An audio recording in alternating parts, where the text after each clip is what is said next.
the whole travel journey motif, as was the Buraq. And basically, his name has been kept alive through centuries by Sufism, as well as poetry. And then there's this very popular song, Damadam Mastaqalanda, which is Holal Meri Pat Rakhiyo Bhala Jhule Lal, which means, oh, protect me forever, Jhule Lal. I think that this poster is actually extremely, it's very typical of Hindu deities. And why I can say that is because I feel that there was a temple right here which has been taken over by the Kaaba. I don't mean it in a bad way at all. I'm just saying that this is what's happening. And Jhulelal may well be one of the oldest gods of the Middle East, pre-Muslim, pre-Christian, pre-Roman, pre-Greek. Huh? And he's a vegetation god and a water deity. So, in fact, you say Jhulelal Bera Par. So, you know, if Jhulelal, let me cross over, basically. So there are several potent religious symbols here. You've got the Kaaba, you've got you've got the Masjid-e-Nabwi. Then you've got the lotus, which is, of course, Hinduism as well as Buddhism. You've got the fish, which has that reference with Christianity. And then, of course, the halo. The halo, light, nur in Islam, which is really across the board. You see this halo coming through just about anywhere where there is some sort of a prophetic connection. So this collage of symbols actually makes perfect sense as far as I'm concerned, because after all, Jhulelal is an ancient deity and crossing cultures, etc. I'm coming to the end here. So this is the image of, this is a poster. These posters, by the way, are usually found outside a lot. This one I found in Data Darbar in Lahore, but generally you go to the shrines and first, actually that's why I call the book Mazar Bazaar, because there's always this balancing act that's happening every time. It's this going, it's like this circle, you go from the spiritual to the material to the spiritual. And in fact, even if you go to any Mazar or Dargah, like for example, I went to Ajmer Sharif a few years ago, and again, the first thing that you encounter is really the bazaar. You buy flowers, you buy the chadar, the sheet that you place over the grave of the saint. You buy agarbatti, which is, what do you call agarbatti? Incense. Thank you. So so coming back, this is the image of the riderless Zuljana. I've talked about the Buraq already. Please, I mean, look at, and I really find the Buraq very interesting also, because apparently in Islam you've got these, I think we've got a very complex relationship with anthropomorphic form.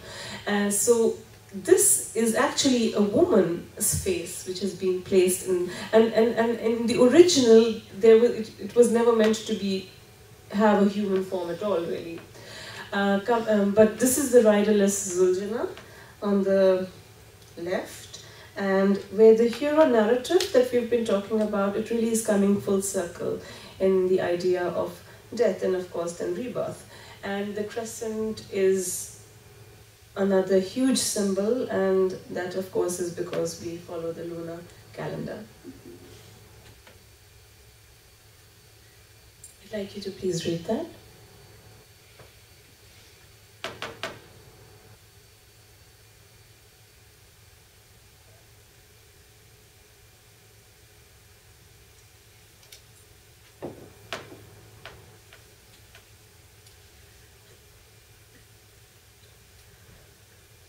Another very, very potent visual. You're really looking at the crescent, the Swadeshi crescent. Swadeshi, it really means homegrown or off the country. And this is Lutfullah Khan Sahab. He had a collection going from 1925 to 1935, and these were basically made from all over the subcontinent. It actually was a Swedish matchbox company which was making them. And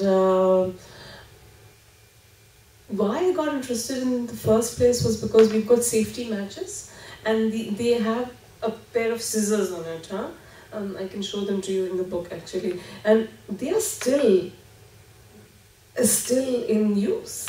And I was shocked because I was, oh my god, this is like almost 100 years old now. Anyhow, then I found this and it just blew me away, because here you've got this Swadeshi crescent. So you have a matchbox label which has been used, and this is of course pre-partition, as a platform for encouraging non-violent protest. And what is the goal? Basically, it's a visual symbol of Hindu-Muslim unity and a fusion and an amalgam for the common cause of freedom, which was of course freedom from the colonial rule.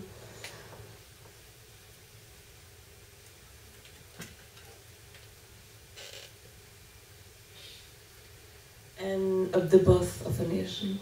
I came across this in the Qaid-e-Azam.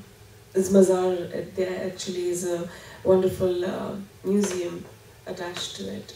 And here you've got the Reserve Bank of India. You've got it, it's of course being printed in Karachi. You've got King Charles, wait a second, yeah, this is King Charles VI. And then you've got a tentative government of Pakistan and Hukumat-e-Pakistan overprinted. So, a very, very visual birth.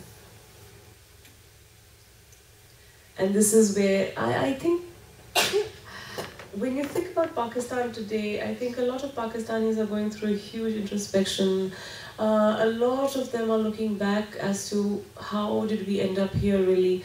And when we look back at these images which are from the 60s, and they're all about fun and play and enjoyment, and this is the whole swinging sexy 60s, and we were so much part of it. And then you meet people who are from Africa and they tell us that, oh, we used to come especially from Egypt to, you know, enjoy Karachi and being there. And then there's all this like, you know, it's almost as if there's some unreality to it. And I think what's going on also is that, in fact, an American magazine a few months ago asked me as to, can you tell us as to where you are at with as far as graphic design is concerned. And I think when you look at even the graphic design that's being produced right now in the country, there's a lot of nostalgia for that time, for the 60s and the 60s especially. And then you've got the future, which is being marked by a huge potential, because 60% of 180 million of our population is under 25. So we are looking at a very youthful population taking over. Basically, that's the future. Anyhow, so coming back, this is this is PIA. These are advertisements that were published in Life magazine in 1967 and 1969. And this is a time when they were collaborating with lots of design geniuses. This is Leo Burnett, who came up with the Great People to Fly With slogan, and Pierre Cardin, the French fashion designer who actually fashioned this uniform, which basically sparked a fashion statement on the runways. And I'm told by my aunts and my mother that this pajama, this PIA pajama, was like the thing to wear. I mean, if you didn't wear it, you were just not in, And then the next thing, of course, is that the British design studio, Negus & Negus, was the one who designed the whole brand identity. So yeah, so continuing with the formulation of identity, you've got Pakola, which was launched in 1950. And of course, it's so self-evident, the name itself, Pakistani Kola, Pakola. And then there's this whole massive patriotism that's going on. What with the color green? just in case you didn't miss that. And next, on the left, you've got Ruafsa, which is the ubiquitous, inevitable, it's called actually Ru Afsa, which means soul uplifting. And the original label was designed in 1907. And it is an icon which invokes the memory of home, especially for diaspora. So even if you don't drink it ever at home, but if you're abroad, then all of a sudden you want to have it. And in fact, I've been here for a few days, so I've been this is probably the only other place that I've seen this red drink happen. There's this rose limau. Am I correct in pronouncing it? Rose limau. I think it's the same color. It's the same color drink that's everywhere here as well. Oh, sorry. And you were talking about the elections, which are right around the corner. So this is really what's happening. I find this very interesting that most of the symbols that you see, be it a rickshaw or a torch or an eagle, or all of these really are being taken. These symbols are being taken from Qaeda, that which you learn the alphabet from. So these they're basically lifted from the Qaeda, and then people are asked to go and, of course, stamp against the party that they represent. So there, you see that book over there. That's very, and of course you've got the national identity card that you are required to have when you're voting.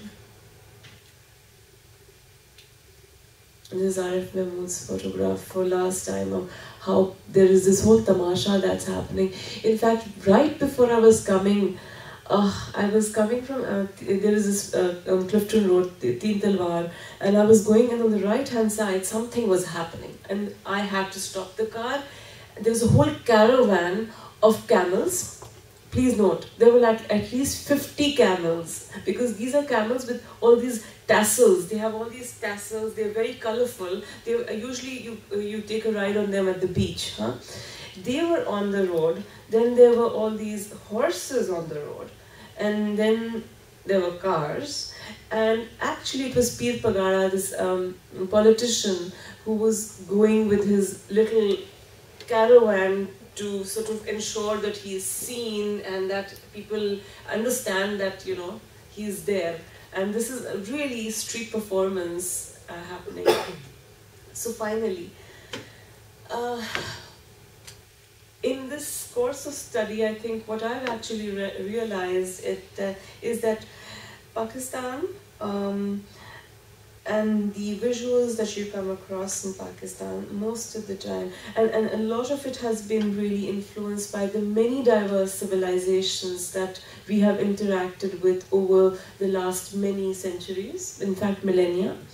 And from these visuals you can see that it used to be, and hopefully will be, an inclusive society, which now is Pakistan. And the design and visual culture evolved, again, as I said, from centuries of exchange with diverse civilizations, and there is a celebration of diversity, which has allowed coexistence of contradictions. So we're looking at tradition, modernity, realism, fantasy, spiritual material, and mazal bazar. Thank you.